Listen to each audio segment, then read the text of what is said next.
AP ప్రభుత్వం కీలకంగా ప్రకటించిన అన్నదాత సుఖీభవ నిధులు రేపే రైతుల ఖాతాలో జమ కానున్నాయి. పీఎం కిసాన్ నిధులతో కలిపి ఒక్కొక్క రైతుకి 7,000 వచ్చేది ఫిక్స్. రాష్ట్ర వ్యాప్తంగా 46 లక్షల మందికి పైగా రైతులు లబ్ధి పొందబోతున్నారు. అయితే అదే సమయంలో లక్షలాది మంది రైతుల ఆధార్ సీడింగ్ సమస్యగా మారింది.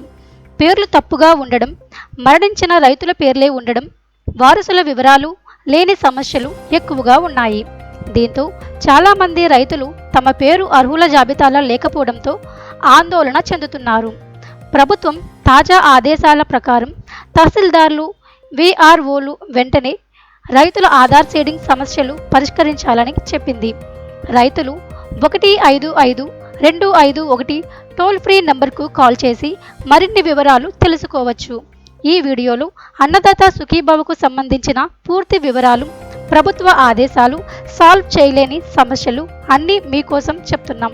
పూర్తిగా చూడండి. మీ కుటుంబానికి ఇది ఉపయోగపడే సమాచారం అవుతుంది.